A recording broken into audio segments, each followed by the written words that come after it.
Hello, everybody, and welcome to another edition of the weekly Frank and Stan chat. This is edition 181, and it's the 21st of March, 2024. And those of you watching the video will see that at the bottom of our screen we have a guest. It's Sarah Davies. So, Sarah, hello, thank you for joining us. We've met once before, somewhere in London, I think it was, at a conference organised by James Mannion, I think.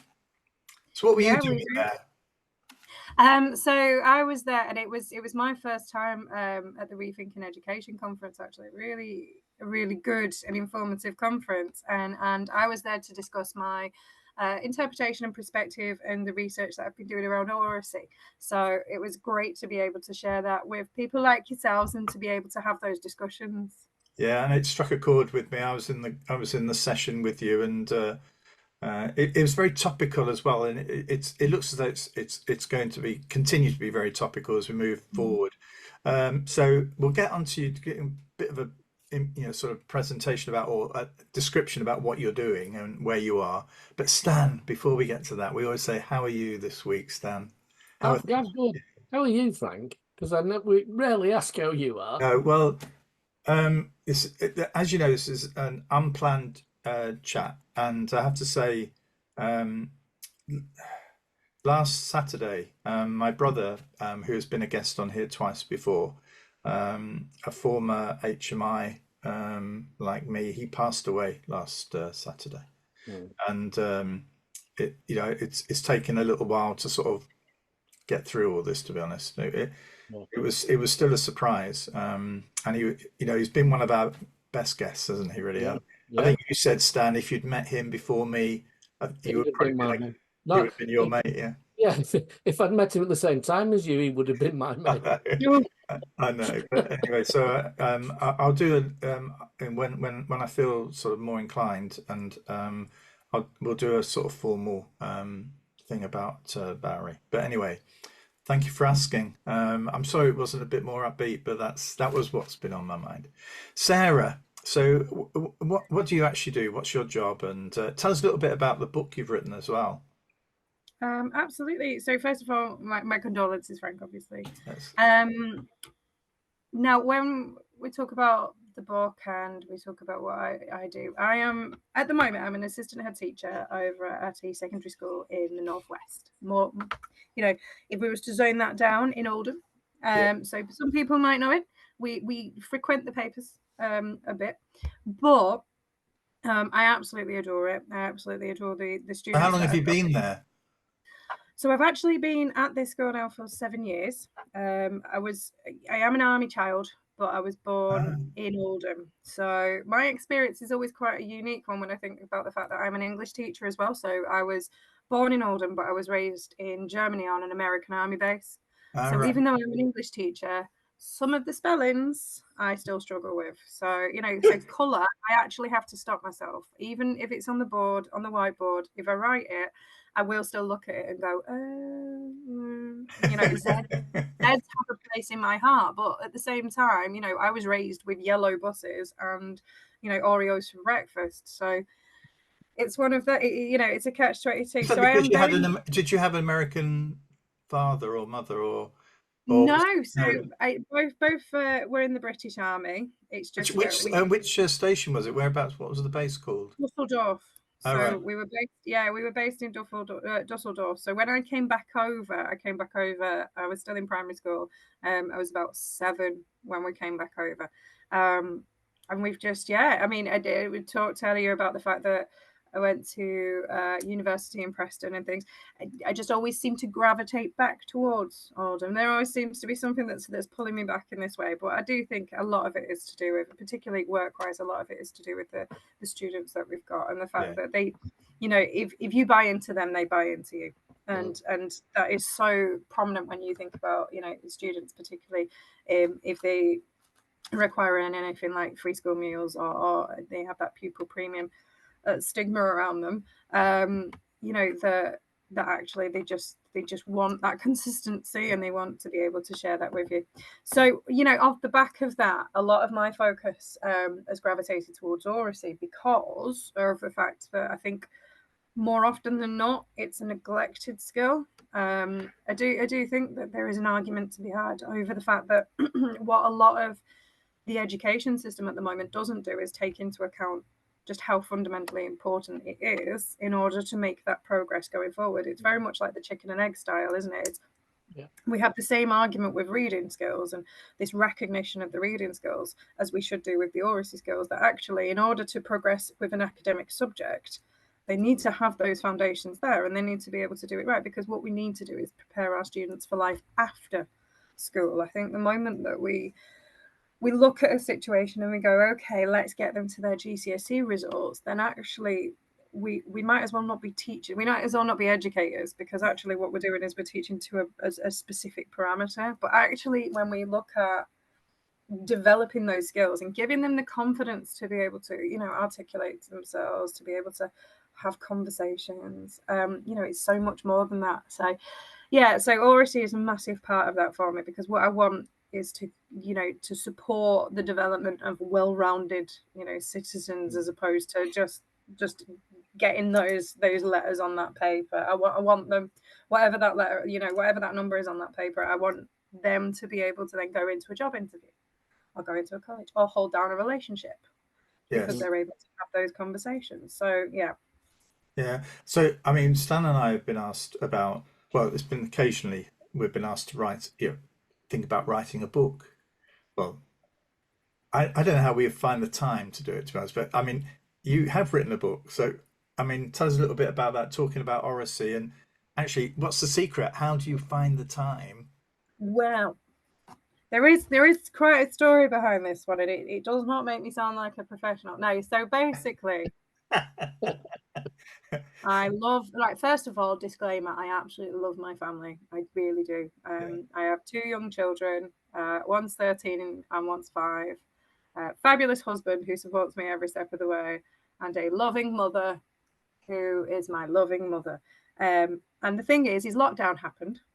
And yes, so lockdown happened, and my loving mother, who I love very dearly, once she got the grasp of lockdown, because I think that was the case with a lot of people, like, you know, actually grasping what it meant.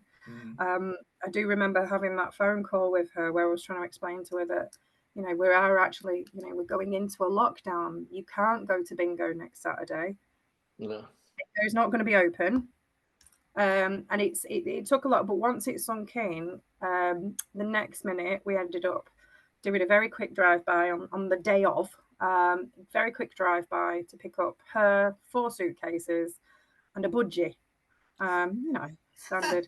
And at the time we were living in a townhouse. We were really fortunate. Obviously, we had enough rooms for all of us. We did. So my mother had to move in with my eldest. And it very much became a very, very packed household. So, you know, we were really fortunate, like I said, that we were all together. However, my youngest, you know, he was born in 2019. So I had just come off maternity leave when it all happened. And I needed to find a reason to be in a room by myself. So I had kind of twofold. So I had very much this idea of, I'd become infuriated by the suggestion that spoken language and that, you know, was the responsibility of the English teacher. Yeah.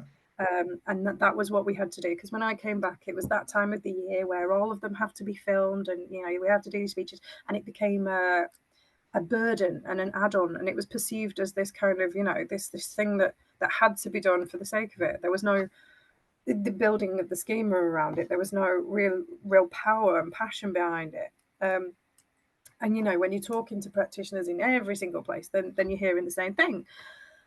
So there was very much that part of it, and I had started doing a lot of research and writing a lot of articles for it, and I kind of, you know, got the feeling I liked the idea of the articles, and I did notice that, you know, if it was writing, then I had an hour by myself or 2, or, you know, so I don't know. Yeah, it ended up being a book. I think it started off as an article and then it just carried on and it carried on.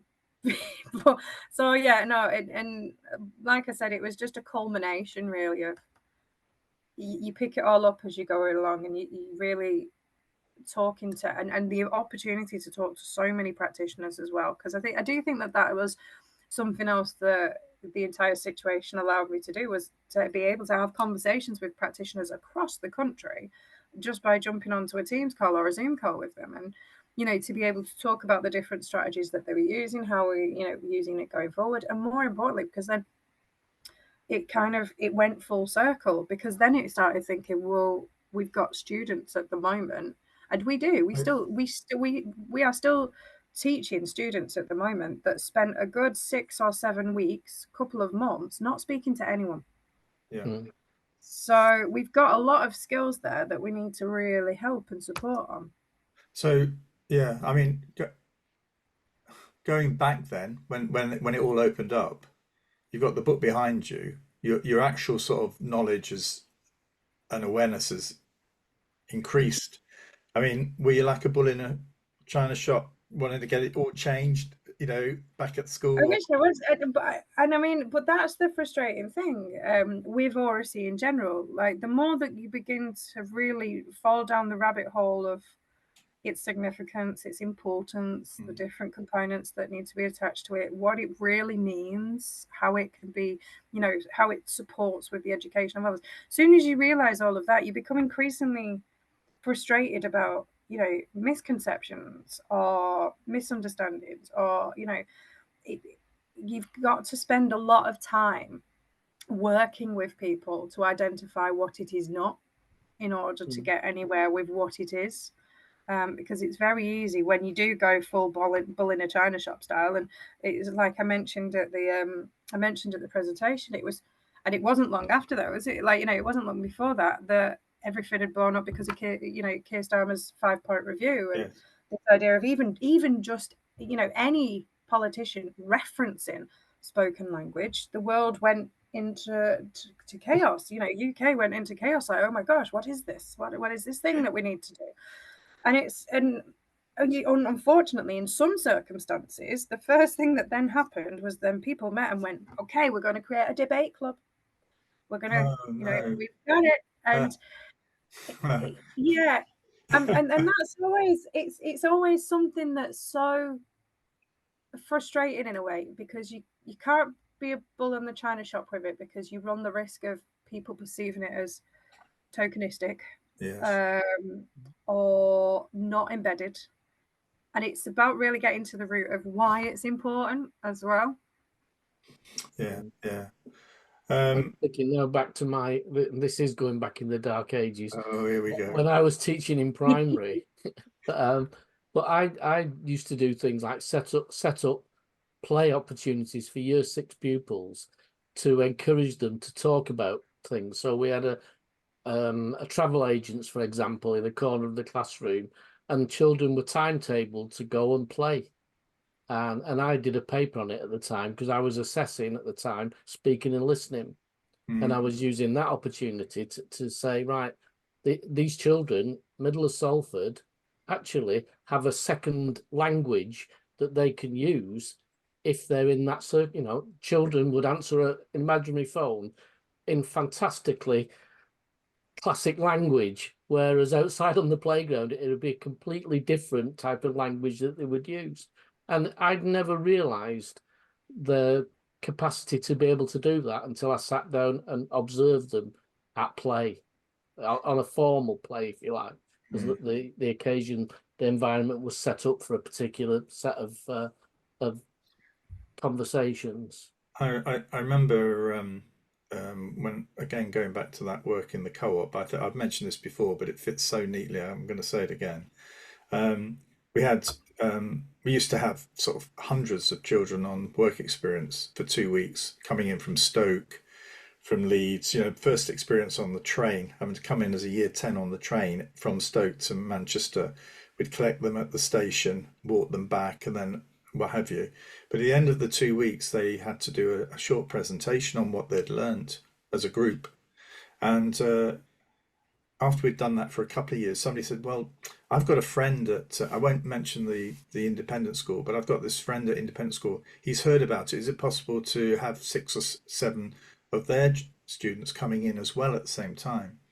And I said, oh, yeah, that's fine. So we ended up with this presentation at the end of 2 weeks. And the children who gained the most, the young people who gained the most, were actually the kids from Stoke and Leeds. They did. But the kids who could present it were the ones from the independent school.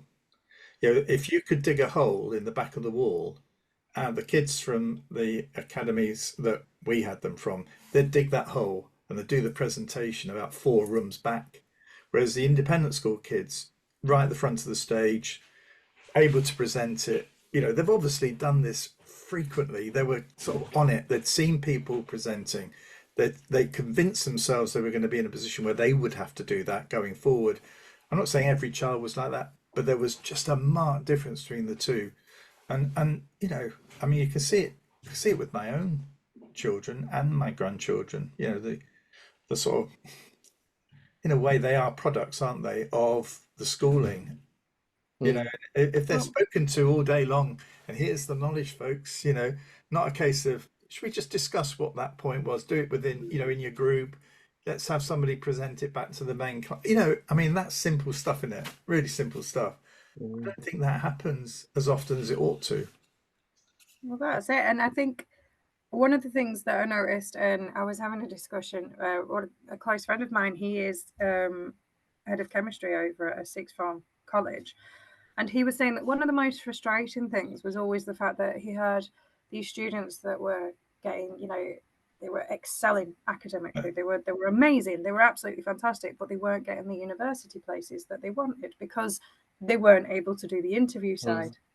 And they weren't able to sell themselves in that way. And it goes back to one of the hardest things to do as a year 11 form tutor is getting your student to write a personal statement. Yeah.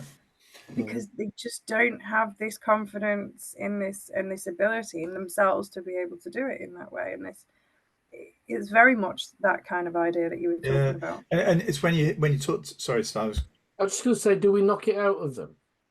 Is what education does is actually knock that out of them, because if you take a child at 5 and 6, for most children, they're happy to be at the front. They're happy to tell you what's going on. You know, if you've ever, as a head, I know you will have done, Frank, stood at the front of assembly and had some 4-year-old tell you that she's got red shoes on when you're doing something completely, you know.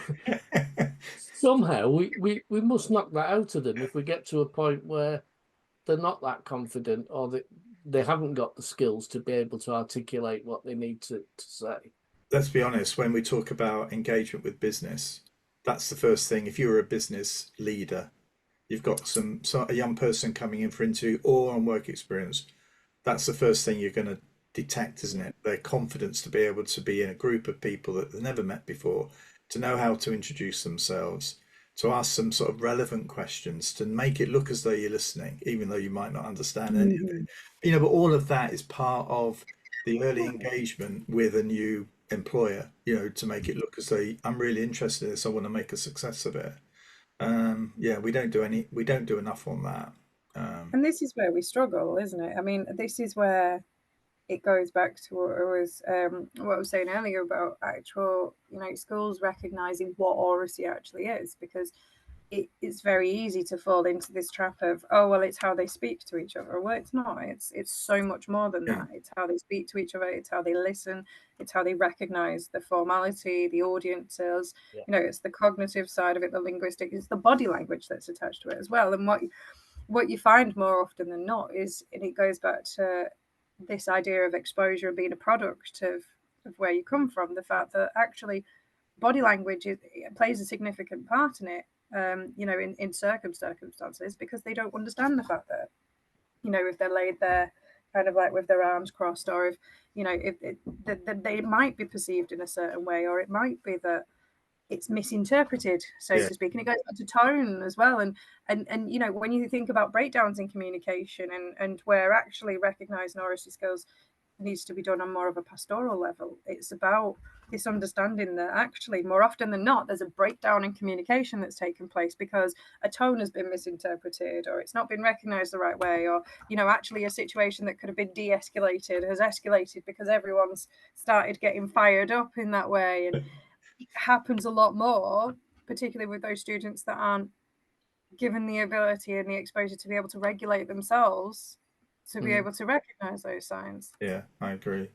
Look, Stan, we'll let you have this final say, and then we'll get into what's caught our eye this week, because this could well be one of the longest Frankenstein chats of all time. I'm sorry. No, it's not your fault. Doesn't that skill of being able to interpret tone and etc. texting, which will lead me on to what I'm saying later, has highlighted the fact that without body language, without hearing the sounds, you can't actually differentiate between what somebody's tone and what people are saying. Yeah. So if anybody needed to know that it's important, it's the number of times things kick off because of a text, because people misinterpret what's written, even though it's written, isn't meant to have gone in that sense. Yeah. I mean, yeah, it does. I mean, I'm also mindful of the fact that going back to those young people coming in on work experience, some of them didn't know which hand to use to shake hands with the CEO of the co-op, and also unaware that there are some... I'm going to be controversial now. Did the CEO know how to fist bump or to do any of that? Well, some of it was there was a catalogue of mistakes from the young people, but also being culturally aware that there are some colleagues who don't want to shake hands, or you perhaps wouldn't shake hands with, and all of that is stuff that you can only really gain from actually real engagement with real people in a real business. So I'm not, this is sort of shifting on to something else. I appreciate the online work experience is a valuable, has value, but also face-to-face engagement with people that you're not familiar with, in an unusual setting, a new setting is also valuable. And I don't think it's possible to do this stuff online and then with some of the young people, and then think they can just flip it into a real life situation. There's just too much going on in the context of the situation, I think, for some. Anyway, Stan, we got there. That's 20. What's that? That's nearly half an hour. Hey, Stan, what's caught your eye this week? Very short one, and it leads on from what I've just said on texting. That so I don't even know which organisation it is, but I know there's now been a survey to say whether mobile phones should be banned from under 16-year-olds. And I just think, why are you wasting energy on that? You can't. How would you even police that to begin with? I understand saying, maybe mobile phones aren't something you should have in school. Fine. But the problem we've got with mobile phones is that the thing we get every time there's a new development of technology is that suddenly children can use it better than everybody else. And so the older generation assume that they're wasting their time on it. Yeah. I take the point that there are inappropriate things on the internet that you can get through your phone. I think what we need to do is manage that side of things rather than manage the fact that there's a tool there that children will use. Yes. I don't know where I stand on the argument. But to me, this is all we always go back, Stan. In these chats, it's about balance, isn't it? Yeah. It's about balance, and actually, it saddens me when you see families going out to restaurants. There are two children, two parents perhaps, and the kids are on the iPads. To me, I can understand that if you've been in that restaurant for 2 hours with a 7-year-old, I can understand why you might put an iPad in front of them. But as soon as they sit down, that we were talking before about, teaching people how do you behave, what sort of things happen. I do understand that there are times when you're under so much pressure. It's all about balance, isn't it? About Well, I spoke to a teacher yesterday, and just out of interest said, well, what's happening with phones at your school, primary school? And they said, well, they're allowed to have them, but they're not allowed to have them during the school day. So they can bring them, they have to stay in the bag, and at home time they can access them.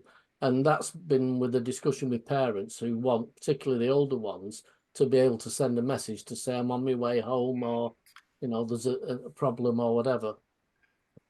I feel as though if we were to say to Sarah now, what's the policy at your school, it's probably going to end up with a sort of, I'm not quite sure where we'll end up with it. So let's not have that. Let's move on to what's caught your eye this week, Sarah. So mine is about the recruitment. You may or may not have heard that obviously the National Foundation for Educational Research has just released the projected end of year recruits. And when you look at those in regards to the DFE targets, alarmingly, we are 39%, which was the most recent one. We are 39% under in secondary schools.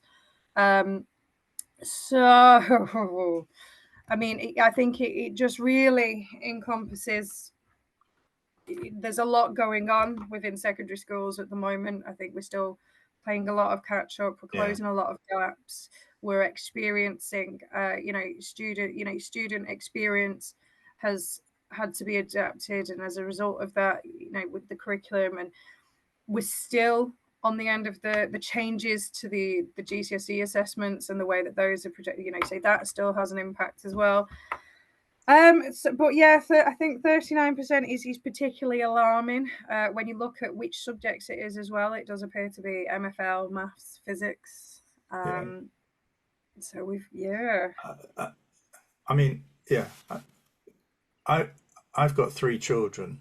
2 of them are primary school teachers.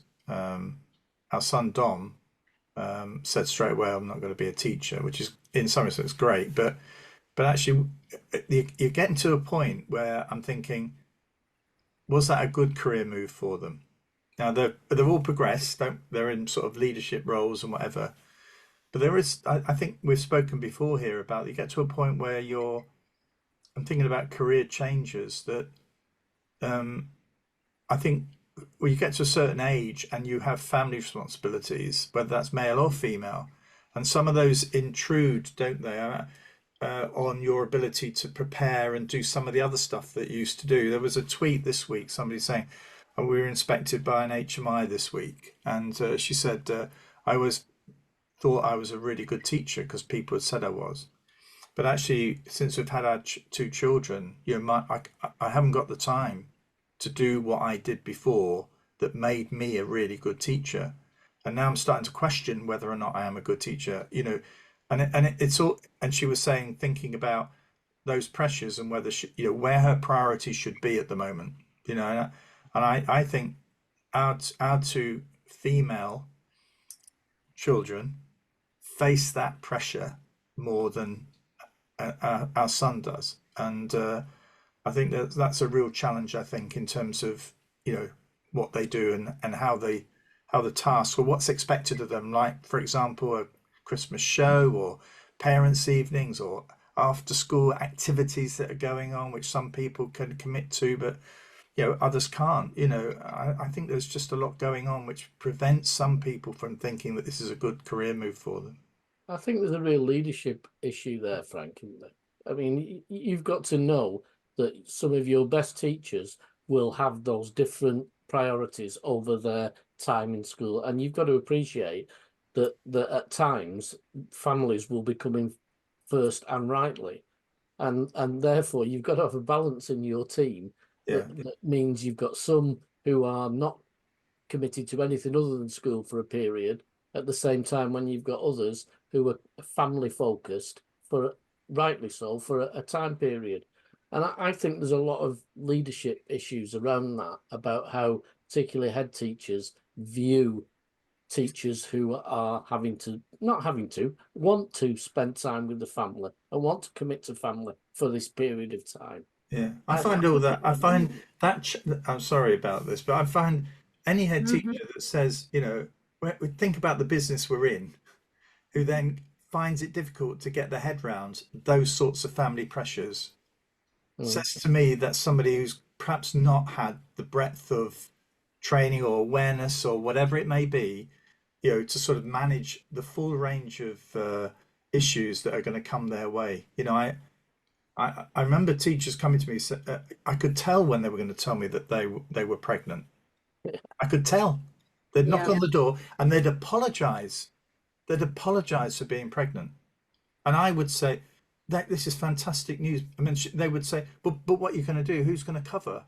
And and I feel one of the happiest moments from nearly all of them, happiest moments in their lives, to actually sort of feel as if I'm, a leader of a group of young people and the staff, that I'm going to view that in a negative way. I'd want to At least make not sure. until they've gone out of the room, Frank.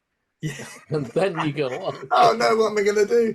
No, but actually, somebody said, I mean, because this is also about sort of flexibility around work patterns and things like that, and I've always taken the view. I never sought job shares in a primary setting, but actually, two great teachers working together on a job share, you're getting 6.5 days. You really are. So for me, it was never an issue. It was about, we're in the business of bringing children in, up and helping them. We've got to do everything we can to make that work. Yeah, I'm rabbiting on. It's a lot on me this week. did we go down this rabbit hole? I know.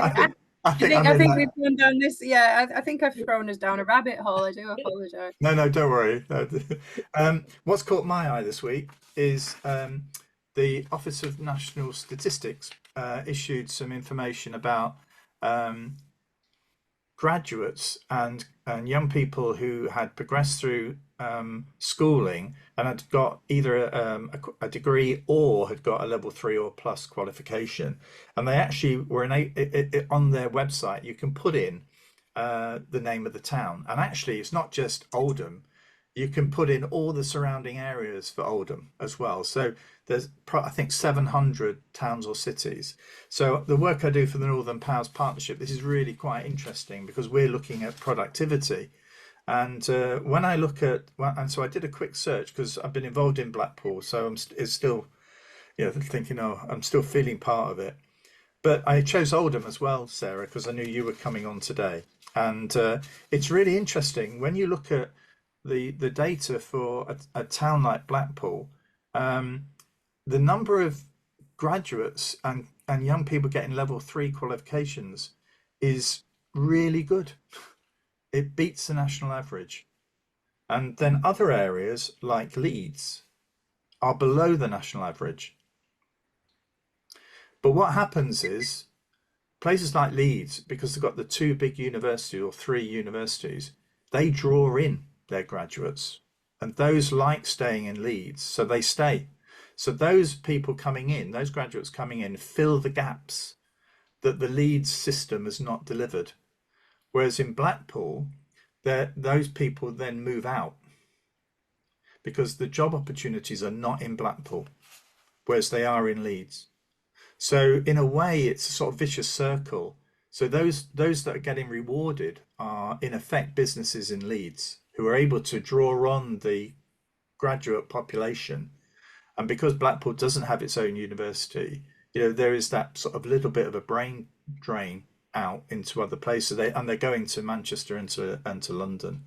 So it's really quite interesting because I think for me, it makes me feel as though, well, actually, it's something going on well here in Blackpool. It's not just about the GCSEs, is it? This is something we've been thinking a lot about. It's something about the education experience you get, whether it prepares you not just now for your GCSEs, but is it preparing you to climb that ladder a little bit later than some other kids? So it's some interesting research. I've just finished it today, so and I think we'll get a bit more of that next week, Stan, or the week after. But I remember talking to a high school and them saying, well, these are the children from the various primaries that we've had, and some of them do really well and some of them don't, even though they've all come with very similar. And I said, have you spoken to the primary schools about that, about the difference between from cohort down the road, even though they're all at similar? No.